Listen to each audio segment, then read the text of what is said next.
So I love vlogs. I love them. And they're definitely not going anywhere because I think they're like my favorite kind of videos to make. But I miss our little sit down chatty videos. I miss just like talking to YouTube, and I miss even editing those videos. For me, that used to be super therapeutic. Yesterday I was talking to my friend Rachel about self-awareness and self-compassion, and how anytime that you come into any internal struggles, those are like the two things that you really need to have. You need to have self-awareness enough to be aware of what's going on, aware of where it's coming from, and also having that internal dialogue with yourself. And then self-compassion. What is that internal dialogue? What are you telling yourself? Are you talking to yourself the same way that you would talk to a friend? That just really like inspired me to answer a few questions that I've been getting on my Instagram. Just like chat with you guys. I just want this to be a super chill vlog, so, or not even vlog, I'm so used to saying vlog, just a super chill chatty video. This matcha, so good. The first question is how to create healthy habits. What are they for you, and what is your morning routine like? So I love this question because I think that my morning routine is a part of my healthy habit. Actually, it's probably my number one best habit is like the routine that I've developed. But I listened to this podcast episode that talked about how the word routine can it can be really like strict and rigid, and anytime that you fall out of your routine you start to feel unsteady, right? So she talked about using the word rhythm, which I really like because you can be in rhythm anywhere. I think a lot of times, like if you're traveling or if you have someone that's visiting you, you're gonna be outside of your quote-unquote routine. But same thing, it's things that make you feel grounded, things that make you feel calm, something in the morning that you have for yourself. Nick and I will usually wake up around the same time, but I'll get up and I'll go to the bathroom and I'll start off with my skincare routine and like brushing my teeth and just kind of waking up a little bit. He likes to do a lot of work in the morning, and I'm kind of like the opposite.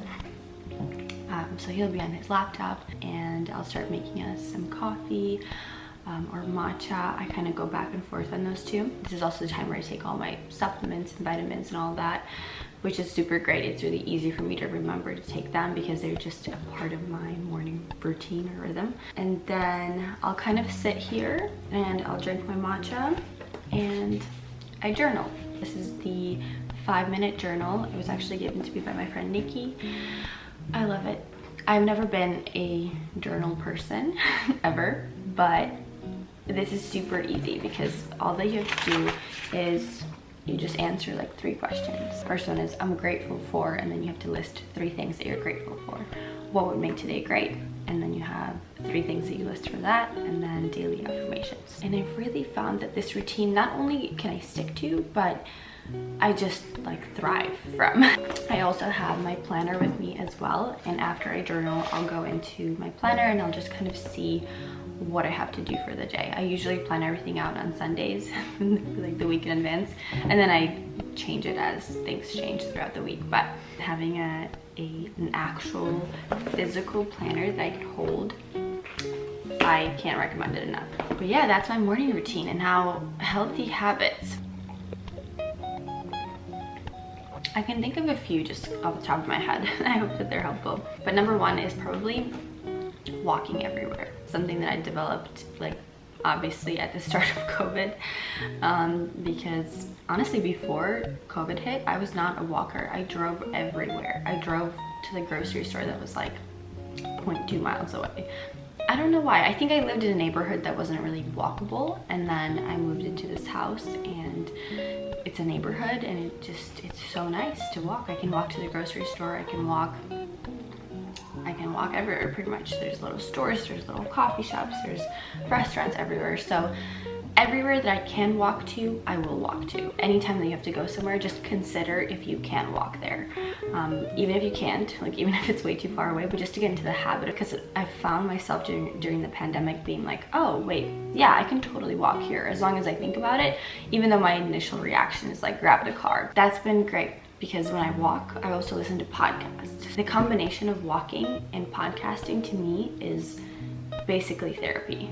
Like, it just feels like this nice thing that I'm doing for myself. I'm moving, I'm breathing some fresh air outside, and I'm listening to podcasts. And as you guys know, I have my own podcast. I will link that in the description bar, but I just love podcasts. I think that they're so great. They really help me, like, honestly ask the right questions of myself, and really help me develop that internal dialogue, because a lot of the times, like, I'll listen to something and I'm like, okay, what do I think about that? Like, what's my viewpoint? Second healthy habit is spending my morning off my phone. I really try not to go for Instagram or even email. Like, even email sometimes will really stress me out or overwhelm me, and I find that I feel a lot more grounded after I do my morning routine. Third, I actually have found, like, switching between coffee and matcha is a good healthy habit, because I know a lot of you guys can't give up coffee.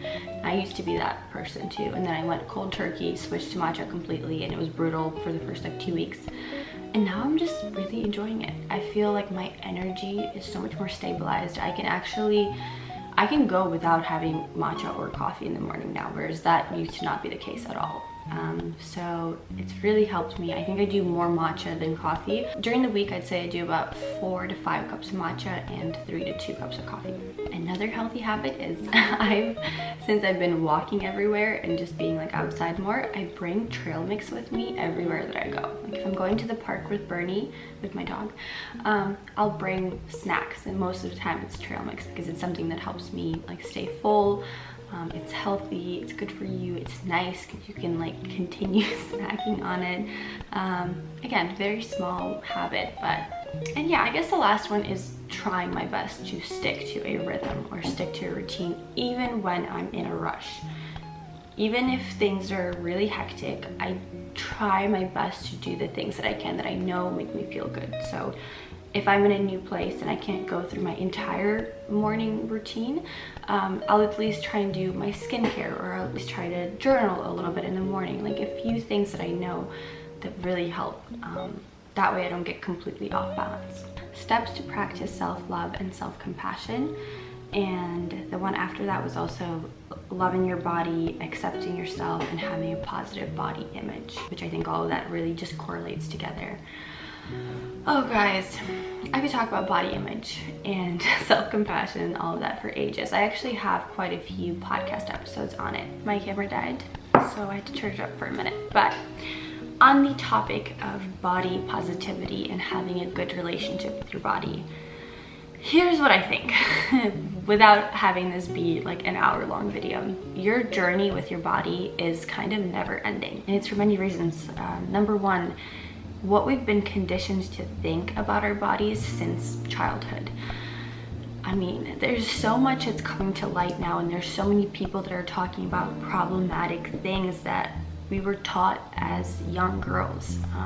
And men too. I do think that men struggle with body image, but definitely not as much. Like, I was listening to this podcast yesterday about confidence, and she was like, hey, think of any man in your life, your dad, your brother, your boyfriend, anyone. How often do you find them waking up and being like, damn, I just don't look good today, I don't feel good today, I'm bloated, I'm ugly, I have this acne and it's bothering me? Like, it's pretty rare. I'm sure that it happens, there's exceptions to everything, but women do that so often, you guys. We pick ourselves apart, we compare ourselves, we judge ourselves, we never think that we're good enough, and that itself should be enough indicator that that's what we've been taught to do. We've been taught to fit into these standards, these beauty standards that we are never going to fit into. Like, that's the saddest thing about it. The most radical thing to do in our society right now is to just love yourself and accept yourself. And the reason I say it's going to be a never-ending kind of journey process is because you're going to change, your body's going to change, and you're going to have to learn to love your body at every stage. And there's beauty in that. There's also fear in that, because we do fear change as human beings. But I guess like just simple things that you can do is practicing neutral thoughts. That's been a huge one for me. So not going from, because it's impossible to go from I feel disgusting today to I love my body, I feel great. Like, you're not gonna believe that, your mind's not gonna believe that. You're still gonna feel those like subconscious feelings of shame and guilt and judgment.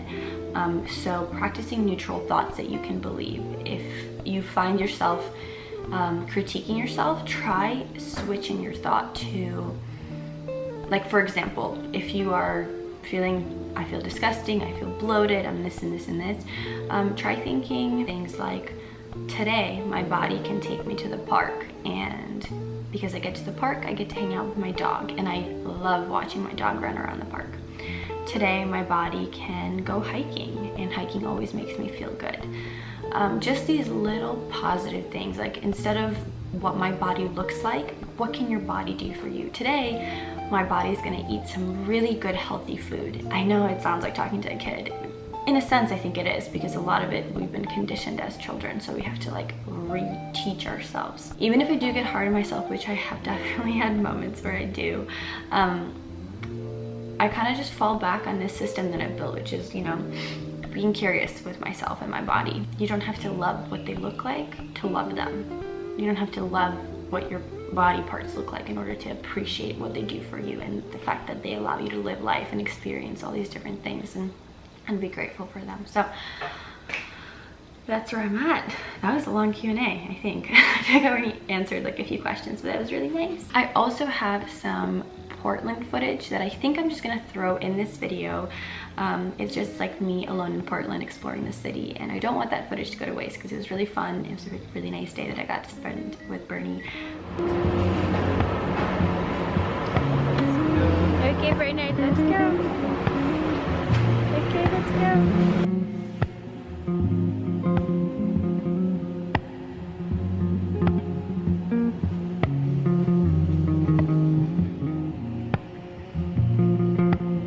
So Nick is actually shooting today, which means Bernie and I are all alone in Portland, and I'm gonna explore. I have my book, I have my journal, my laptop.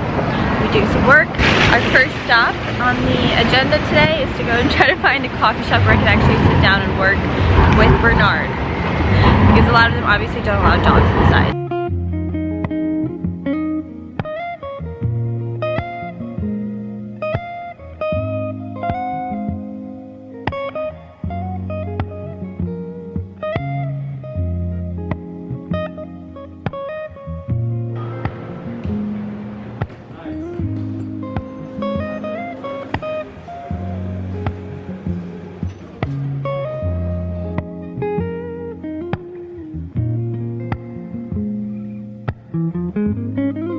We were able to find a really cute coffee shop. It's called Sisters Coffee. I got a matcha latte with almond milk.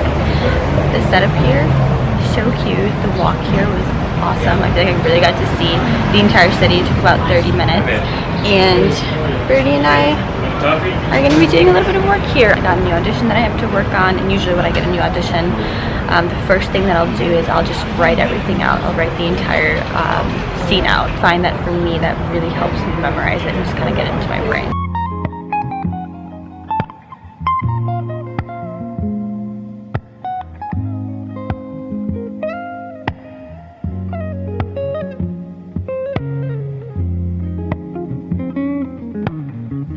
Coming at you after the vlog footage, I think. I'm not even sure I'm gonna throw this in, but little shameless plug. So I think I told you guys, yeah, I definitely did. I talked about it on YouTube. I was acting in a movie about a month ago, and you guys, we have the trailer, we have our crowdfunding campaign for post-production, because we basically only had enough money to shoot the movie. Now we have to get it edited and distributed and all these different things. So I will leave a link to the crowdfunding campaign if you guys want to just share it with your family and friends. If you guys just want to let me know what you think about the trailer, you can also contribute on there if you wanted to. There's obviously no pressure to do that at all, but anything little helps so much, and I appreciate it so much. And with that said, I'm gonna go ahead and end off the video here. Thank you guys so much for watching. I will see you in the next one. Bye.